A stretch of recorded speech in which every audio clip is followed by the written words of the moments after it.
yang disahkan secara diam-diam, kawan-kawan. Antara mengurus dapur MBG, pemerintah mengurus dapur MBG lebih panas lagi. Mari kita menyanyikan hanya ada satu kata. Sebenarnya mereka ini adalah pembantunya Prabowo. Indonesia baru tanpa. Terima kasih. Assalamualaikum warahmatullahi wabarakatuh. Asal tidak mendapatkan barang-barangnya, maka saya tanya, MBG ini sebanyak berapa persen dari APBN?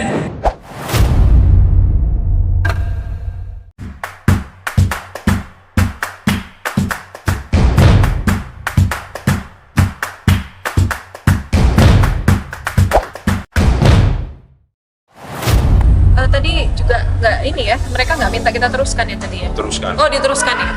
Ya, jadi sama seperti demo yang lalu, nanti akan kita teruskan bersurat ke RI, DPR RI, CQ-nya ke Badan Aspirasi Masyarakat ya, benar ya?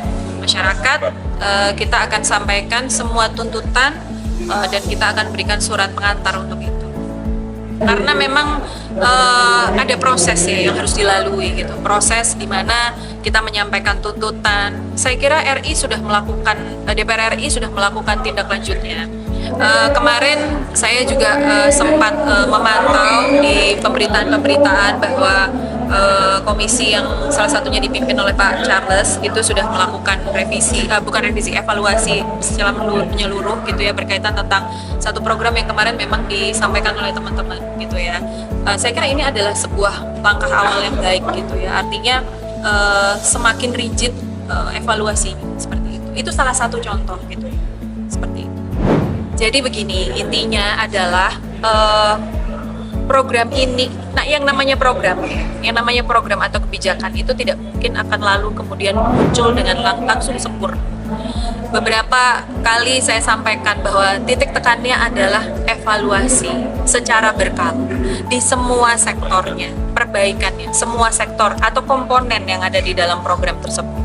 Di beberapa kesempatan saya juga sampaikan bahwa ada beberapa hal yang mungkin urgent untuk bisa dievaluasi atau direkonstruksi kembali dari program ini. Itu kita suarakan melalui DPR RI pastinya, karena beliau lah yang akan kemudian berkomunikasi langsung dengan jajarannya, dengan mitra kerja.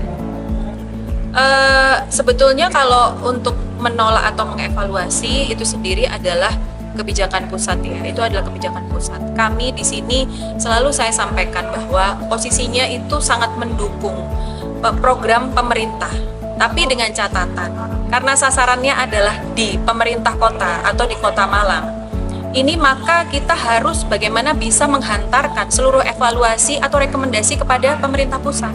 Karena bagaimanapun kita yang sangat mengetahui posisi pelaksanaannya secara teknis di sini. Karena sasarannya kan dari kita semua, begitu.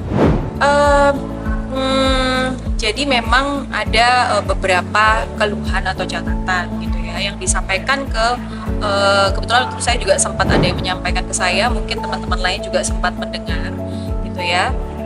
Tetapi kemarin kami sudah sempat melakukan rapat, tapi memang belum selesai. Jadi nanti ada part kedua di tanggal 24, rapor secara menyeluruh dengan semua dinas yang tergabung di dalam satgas yang dimiliki oleh pemerintah kota akan kita ajak semua.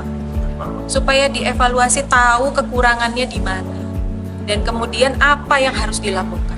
Itu sih sebetulnya. Jadi kami sangat berharap dengan adanya langkah atau andil dari pemerintah kota itu kemudian bisa membantu pemerintah pusat untuk bisa menyempurnakan kebijakan ini.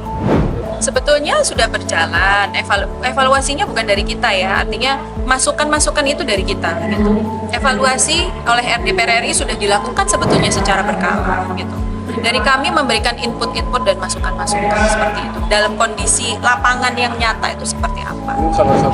Kalau saat ini itu kan ada beberapa SPPG yang tersuspend kalau tidak salah ya, masih ada 8 ya. Di Kota Malang ada 37. Malang Raya.